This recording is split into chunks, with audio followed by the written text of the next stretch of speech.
Hi welcome to Edubles learning. നമ്മൾ കഴിഞ്ഞ 2 വീഡിയോകളിൽ ഇതിൻ്റെ ആദ്യത്തെ 2 ഭാഗങ്ങൾ ഡിസ്കസ് ചെയ്തിട്ടുണ്ട്. ഇപ്പോൾ കേട്ടറ്റിൻ്റെ 2016 നവംബറിൽ ചോദിച്ചിട്ടുള്ള കാറ്റഗറി 2-ൽ ചോദിച്ച 10 ക്വസ്റ്റ്യൻസ് ഒരു വീഡിയോയിൽ ചെയ്തു, 10 ക്വസ്റ്റ്യൻസ് മറ്റൊരു വീഡിയോയിൽ ചെയ്തു. ഇതിൻ്റെ അവസാനത്തെ ഭാഗമാണ്. അപ്പോൾ നമ്മളിങ്ങനെ ഓരോ വീഡിയോ ആക്കി ചെയ്യുന്നത് നമുക്ക് ഓരോ ക്വസ്റ്റ്യൻസും ഡീറ്റെയിൽ ആയിട്ട് ഒരു ക്വസ്റ്റ്യൻ പറയുന്ന സമയത്ത് തന്നെ അതിൻ്റെ മറ്റു ഓപ്ഷൻസ് ഒക്കെ ചർച്ച ചെയ്തിട്ട് പറയാനാണ്. അപ്പോൾ നമ്മൾ ആ ഒരു കാര്യങ്ങളൊക്കെ പെട്ടെന്ന് തന്നെ പഠിച്ചു പോകും. അപ്പോൾ തീർച്ചയായും നമുക്ക് എന്ത് ചെയ്യാം, നേരിട്ട് ക്ലാസ്സിലേക്ക് കിടക്കാം. ആദ്യത്തെ ചോദ്യം നോക്കൂ. കുട്ടികളുടെ വൈകാരിക അവസ്ഥയെ സംബന്ധിച്ച് ശരിയല്ലാത്ത പ്രസ്താവന. ഇവിടെ നമ്മൾ മനസ്സിലാക്കേണ്ടത് അവരുടെ ഇമോഷണൽ ആയിട്ടുള്ള അങ്ങനെ കേട്ടോ, ഇംഗ്ലീഷിൽ ചെറിയൊരു തെറ്റുണ്ട്. റിഗാർഡിങ് ചിൽഡ്രൻസ് ഇമോഷണൽ കണ്ടീഷൻ അങ്ങനെ വരിക. ഈ condition regarding children emotional conditions, ഇതാ ക്വസ്റ്റ്യൻ വരിക. അപ്പോൾ വികാരം സാമൂഹിക ബന്ധങ്ങളെ ബാധിക്കുന്നു. അതാണ് ഓപ്ഷൻ എ. 2 വികാരം ശാരീരിക വളർച്ചയെ ബാധിക്കുന്നു. 3 വികാരം മാനസിക അന്തരീക്ഷത്തെ ബാധിക്കുന്നു. വികാരം മാനസിക കഴിവുകളെ തടസ്സപ്പെടുത്തുന്നു. ഏതായാലും നമുക്കറിയാം ഇമോഷൻ എന്തുമായി ബന്ധപ്പെട്ടതാണ്, നമ്മുടെ മാനസികമായ കാര്യങ്ങളാണ്. സോ അപ്പം നമ്മുടെ option B is the correct answer. വികാരം ശാരീരിക വളർച്ചയെ ബാധിക്കുന്നു. വളർച്ചയ്ക്ക് വലിയ ശരിയല്ലേ, ശാരീരിക വളർച്ചയെ ബാധിക്കുന്നൊന്നുമില്ല. സോ നെക്സ്റ്റ് ക്വസ്റ്റ്യൻ നോക്കൂ. 22ാമത്തെ ക്വസ്റ്റ്യൻ ആണ്. ഹേനക്ക് ഒറ്റയ്ക്ക് പഠന പ്രവർത്തനങ്ങളിൽ ഏർപ്പെടാൻ ബുദ്ധിമുട്ടുണ്ട്. ടീച്ചർ പറയുന്നതിന് ശ്രദ്ധ കൊടുക്കാതെ അവൾ ഇടയ്ക്കിടെ സീറ്റിൽ നിന്ന് എഴുന്നേറ്റ് പോയി പെൻസിലിൻ്റെ മുന കുറിപ്പിക്കുകയും ജനലിലൂടെ പുറത്തേക്ക് നോക്കുകയും ചെയ്യുന്ന ഒരു ക്ലാസ് നിങ്ങൾ ആലോചിച്ച് നോക്കിയാൽ മതി. പ്രത്യേക പരിഗണന അർഹിക്കുന്ന കുട്ടികളുടെ ഏത് വിഭാഗത്തിലാണ്? അപ്പോൾ ചിൽഡ്രൻ വിത്ത് സ്പെഷ്യൽ നീഡാണ് അല്ലേ. അങ്ങനെയുള്ള കുട്ടികൾ ഹേന ഏത് വിഭാഗത്തിലാണ് പെടുന്നത്? അപ്പം ഇങ്ങനെ ഒരു കൺസെപ്റ്റ് തന്നിട്ട് അല്ലെങ്കിൽ നമ്മൾ ആ സന്ദർഭം മനസ്സിലാക്കി ആൻസർ ചെയ്യേണ്ടി വരും. ഇവിടെ നോക്കൂ, mental retardation, ADHD, down syndrome, cerebral palsy. ഏതാണ് ഇവിടെ ഈ കുട്ടിക്ക് അറ്റൻഷൻ ഡെഫിസിറ്റ് അല്ലേ ഇവിടെ നടക്കുന്നത്? സ്വാഭാവികമായിട്ട് ആൻസർ ഏതായിരിക്കും? Option B is the correct answer ADHD ആണ്.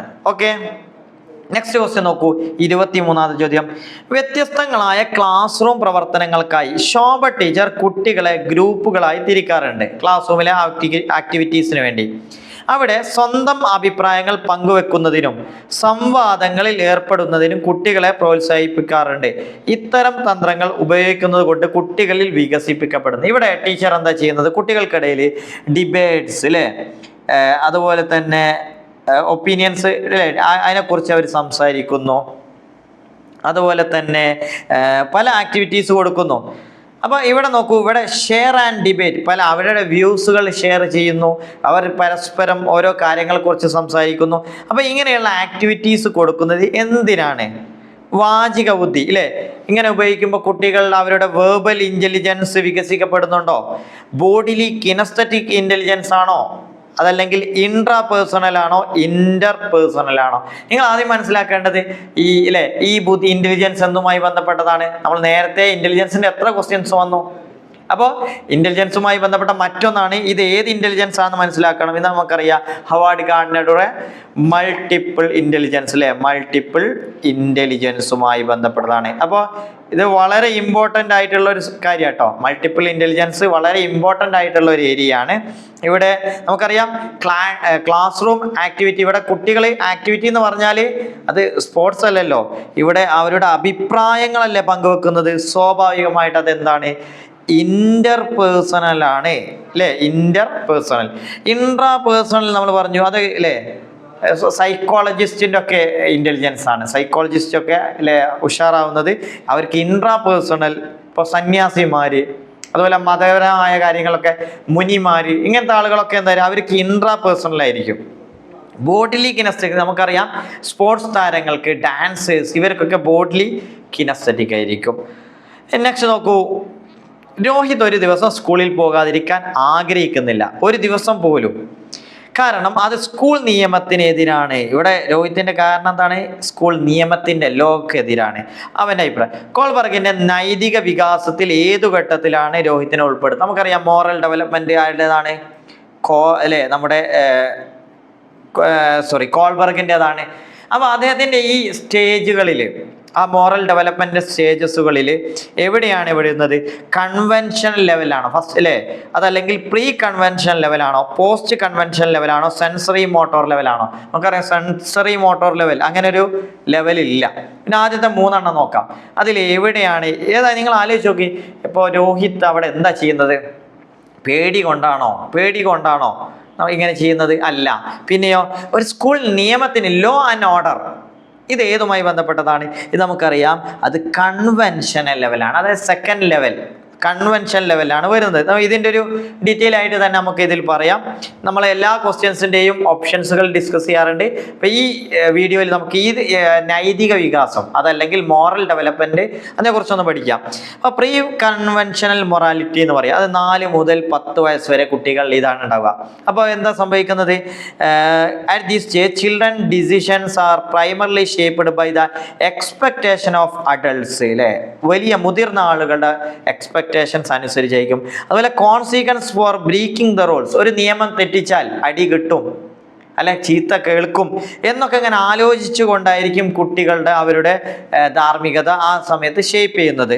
സോ ഇവിടെ തന്നെ 2 സ്റ്റേജുകൾ, ഈ സ്റ്റേജുകൾ പഠിച്ചു വെക്കുക. ഒന്ന് ഒബീഡിയൻസ് ആൻഡ് പണിഷ്മെന്റ്, ഇതാണ് ഇതിൽ ഫസ്റ്റ്. അതായത് മൊത്തം 6 എണ്ണാക്കിയാൽ ഫസ്റ്റ് വരുന്നത്. സെക്കൻഡ് വരുന്നത് ഇൻസ്ട്രുമെന്റൽ പേർപ്പസ് ഓറിയന്റേഷൻ, ഇതാണ് നമുക്ക് ഡീറ്റെയിൽ ആയിട്ട് ഇതിനെക്കുറിച്ച് പഠിക്കാം. നെക്സ്റ്റ് വരുന്ന ലെവലാണ് നമ്മൾ ഇപ്പം പറഞ്ഞത് കൺവെൻഷണൽ മൊറാലിറ്റി. ഇവിടെ നോക്കൂ, the acceptance of social rules, ഇവിടെ കുട്ടികളിൽ ഉണ്ടാവുന്നതാണ് acceptance of social rules regarding what is good and moral, എന്താണ് ശരിയും തെറ്റും. During this time adolescence and adults internalize the moral standards they have learned from their role models and from സൊസൈറ്റിയിൽ നിന്നും role മോഡലിൽ നിന്നും കുട്ടികൾ പഠിക്കുന്ന കാര്യങ്ങൾ, ആ സ്റ്റാൻഡേർഡ് അവർ കീപ്പ് ചെയ്യാൻ ശ്രമിക്കും. അപ്പോൾ ഇതാണ് നമ്മൾ നേരത്തെ പറഞ്ഞത്, സ്കൂൾ നിയമത്തിനെതിരായത് കൊണ്ടാണ് കുട്ടി എന്ത് ചെയ്തത്? രോഹിത് എന്നും ക്ലാസ്സിൽ ക്ലാസ്സിൽ പോകാതിരിക്കുന്നില്ല.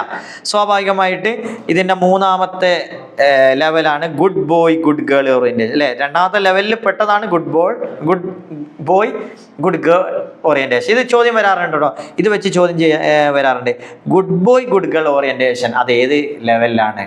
നമുക്കറിയാം, അത് കൺവെൻഷണൽ ലെവലാണ്. പിന്നെ ഇതിൽ 4ാമത്തെ stage maintaining social order. Okay, ഇനി നെക്സ്റ്റ് നോക്കൂ, പോഷണ പ്രവർത്തനങ്ങൾ കൂടുതൽ അനുയോജ്യമായത് എൻറിച്ച്മെന്റ് പ്രോഗ്രാം. ഇത് മുമ്പ് നമ്മളൊരു വീഡിയോയിൽ പറഞ്ഞിട്ടുണ്ട്. എൻറിച്ച്മെന്റ് പ്രോഗ്രാം ആർക്കാണ്? Gifted children, visually impaired children, കാഴ്ച തകരാറുള്ള കുട്ടികൾ, ഹൈപ്പർ ആക്റ്റീവ് ചിൽഡ്രൻ അല്ലേ, ശ്രദ്ധാപരിമിതിയുള്ള ഹൈപ്പർ ആക്റ്റീവ് ആയിട്ടുള്ള കുട്ടികൾ, അക്കാഡമിക്കലി ബാക്ക്വേർഡ് ചിൽഡ്രൻ, പഠന പിന്നോക്കാവസ്ഥയുള്ള കുട്ടികൾക്ക് എവിടെയാണ് എൻറിച്ച്മെന്റ് പ്രോഗ്രാം കൊടുക്കുന്നത്?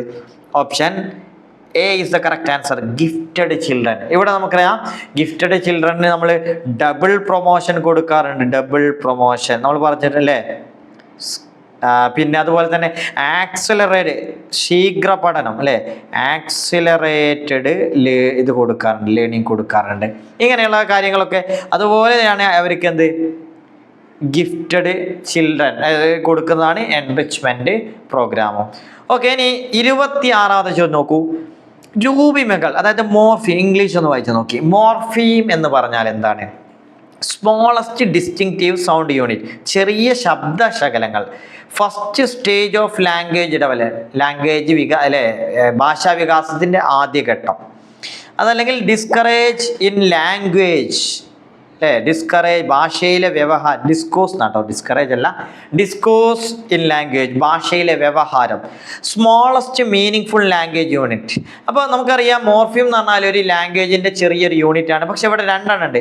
ഡിസ്റ്റിങ്ക്റ്റിംഗ് സൗണ്ട് യൂണിറ്റ് എന്നുണ്ട്, smallest meaning full language unit. അപ്പോൾ നമുക്കറിയാം, മോർഫിയം എന്ന് പറഞ്ഞാൽ അവിടെ മീനിങ് ഫുൾ ആയിട്ടുള്ള ലാംഗ്വേജ് യൂണിറ്റ് ആണ്. Okay, morpheme. ഫോണീം ഉണ്ട്, മോർഫീം ഉണ്ട്. അതിൽ മീനിങ് ഫുൾ ആകുമ്പോൾ മാത്രമേ അത് എന്ത് ചെയ്യുന്നു? മോർഫീം ആകുന്നു. നെക്സ്റ്റ് ക്വസ്റ്റ്യൻ നോക്കൂ. ഒരു കുട്ടിക്ക് അവന് ഏറ്റവും ഇഷ്ടപ്പെട്ട ക്രിക്കറ്റ് കളിക്കാരനോട് കടുത്ത ആരാധനയാണ്. അയാളുടെ ശാരീരിക ചലനങ്ങളും വസ്ത്രധാരണ രീതിയും സ്വഭാവ സവിശേഷതകളും കുട്ടി അനുകരിക്കുന്നു. അയാളുടെ വിജയങ്ങളിൽ അവനും അഭിമാനം കൊള്ളുന്നു. ഇവിടെ ഏതു സമായോജന ക്രിയാതന്ത്രമാണ് കുട്ടി ഉപയോഗിക്കുന്നത്? ഇവിടെ നമുക്കറിയാം സമായോജന തന്ത്രങ്ങൾ, അതല്ലെങ്കിൽ ഡിഫൻസ് മെക്കാനിസം, വളരെ ഇമ്പോർട്ടൻ്റ് ആയിട്ടുള്ള ടോപ്പിക്കാണ്. ഇതിൽ നമുക്കറിയാം ക്രിക്കറ്റ് കളിക്കാരനെ ഒരു കുട്ടി അനുകരിക്കുന്ന അല്ലേ ഒരു രീതി, അവൻ്റെ വസ്ത്രധാരണ രീതി. നമ്മൾ പറയാം ചില ആളുകൾ മുടി വെട്ടിയ അതുപോലെ മുടി വെട്ടുന്നു. ഇത് എന്തുമായി ബന്ധപ്പെട്ടതാണ്? Identification, rationalization, projection, repression. ഏതാണ്? Option A is the correct answer.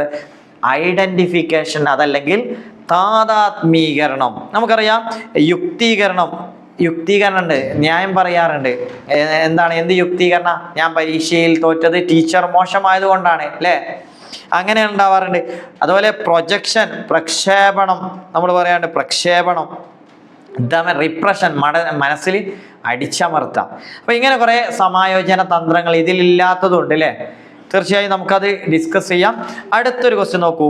താഴെ കൊടുത്തിരിക്കുന്നവയിൽ വൈകാരിക ബുദ്ധിയുള്ള വ്യക്തിയിൽ ഇല്ലാത്ത സവിശേഷത. കണ്ടോ, ഇത് ഇമോഷണൽ ഇന്റലിജൻസ്, IQ, EQ. നമ്മൾ പറഞ്ഞിട്ടുണ്ടായിരുന്നു EQ, അതുപോലെ IQ വളരെ ഇമ്പോർട്ടൻ്റ് ആയിട്ടുള്ള ഒരു ഭാഗമാണ്.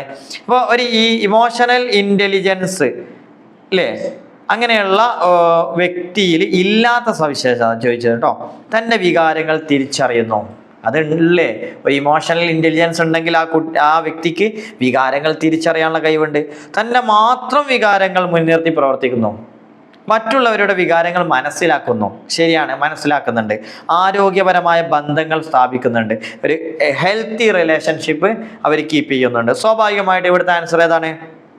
തൻ്റെ മാത്രം വികാരങ്ങൾ മുൻനിർത്തി. കണ്ടോ, തൻ്റെ മാത്രം വികാരങ്ങൾ എന്ന് പറയുമ്പോൾ തന്നെ നമുക്ക് മനസ്സിലാക്കാം option B is the correct answer. ഇതിലെ 29ാമത്തെ ചോദ്യമാണ് ബുദ്ധിമാനം, അതായത് IQ MA/CA × 100. ഇതിൽ MA, CA ഇവ സൂചിപ്പിക്കുന്നത് എന്തിനെയാണ്? MA മാനസിക കഴിവുകൾ, mental ability, CA conceptual ability. 4 options ഒന്ന് വായിച്ചു നോക്കി. ഇതിൽ ഏതാണ്? നമുക്കറിയാം MA എന്ന് പറഞ്ഞാൽ ഒരു കുട്ടിയുടെ അല്ലെ ഒരു വ്യക്തിയുടെ മെന്റൽ എബിലിറ്റി ആണ് അല്ലേ. അതുപോലെ CA എന്ന് പറഞ്ഞാൽ എന്താണ്? എബിലിറ്റി ആണോ? അല്ല, എബിലിറ്റി അല്ല, പിന്നെയോ ഏജ് ആണ് അല്ലേ. CA എന്ന് പറഞ്ഞാലും MA എന്ന് പറഞ്ഞാലും മെന്റൽ ഏജും അതുപോലെ തന്നെ ക്രോണോളജിക്കൽ ഏജുമാണ്. അതാണ് ഇവിടുത്തെ വ്യത്യാസം കേട്ടോ. മെന്റൽ ഏജ്, അതായത് ഓപ്ഷൻ വരുന്നത് മെന്റൽ ഏജ് ഇവിടെ ഉണ്ട്, chronological age. So mental age എന്ന് പറഞ്ഞാൽ എന്താ അല്ലെ, മാനസികമായ കുട്ടിയിലുള്ള ആ കുട്ടിയുടെ പ്രായം. അതേ സമയത്ത് ക്രോണോളജിക്കൽ ഏജ് എന്ന് പറഞ്ഞാൽ എന്താ? കുട്ടി ജനിച്ചാൽ ഓരോ വർഷം കഴിയുന്നതനുസരിച്ച് കുട്ടിയുടെ വയസ്സ് ഇങ്ങനെ കൂടും. അത് ആ കുട്ടിയുടെ ക്രോണോളജിക്കൽ ഏജ് ആണ്. അപ്പോൾ ചിലപ്പോൾ ഒരു കുട്ടിക്ക് 10 വയസ്സേ ഉണ്ടാവും, പക്ഷെ ആ കുട്ടിയുടെ പ്രവർത്തനം കണ്ടാൽ അല്ലെങ്കിൽ മാനസികമായിട്ടുള്ള വയസ്സ് നോക്കുകയാണെങ്കിൽ, അതിൻ്റെ കഴിവ് നോക്കുകയാണെങ്കിൽ ചിലപ്പോൾ ഒരു 15 വയസ്സായ കുട്ടികൾ ചെയ്യുന്ന കാര്യങ്ങൾ ചെയ്യാറുണ്ട്. അപ്പോൾ അവിടെ മെന്റൽ ഏജ് കൂടുതലാണ്, ക്രോണോളജിക്കൽ ഏജ് കുറവാണ്. ചിലപ്പോൾ കുട്ടി ഒരു 10 or 20 വയസ്സുണ്ടാവും അല്ലെ കുട്ടികൾക്ക് അല്ല, ഒരാൾ 20 വയസ്സുള്ള ഒരാൾ, അയാളുടെ പ്രവർത്തനം കണ്ടാൽ ഒരു 15 വയസ്സുകാരൻ്റെയോ ഒരു 12 വയസ്സുകാരൻ്റെയോ പ്രവർത്തനമാണെങ്കിൽ അവിടെ എന്ത് ചെയ്യുന്നു? ക്രോണോളജിക്കൽ ഏജ് കൂടുതലാണ്, മെന്റൽ ഏജ് കുറവാണ്. സോ IQ അളക്കുന്ന ഈ ഇക്വേഷൻസ് ഒന്ന് പഠിച്ചു വെക്കണം കേട്ടോ. MA/CA × 100. ഓക്കെ, ഇതിൽ അവസാനത്തെ ചോദ്യമാണ് ഗാഗ്നയുടെ പഠന ശ്രേണി അനുസരിച്ച് ഏറ്റവും ഉയർന്ന തലത്തിലുള്ള പഠനമേത്? Signal learning. ഗാഗ്നയുടെ പഠന ശ്രേണി ഇമ്പോർട്ടൻ്റ് ആണ്. Signal learning, verbal association, concept learning and problem solving. ഏതാണ് കറക്റ്റ് ആൻസർ? ഇവിടുത്തെ കറക്റ്റ് ആൻസർ പ്രോബ്ലം സോൾവിങ്. ഇതാണ് ഏറ്റവും ഉയർന്ന തലത്തിലേക്ക് വരുന്നത്. ഓക്കെ, സോ ഇവിടെ നമുക്ക് നിർത്താം.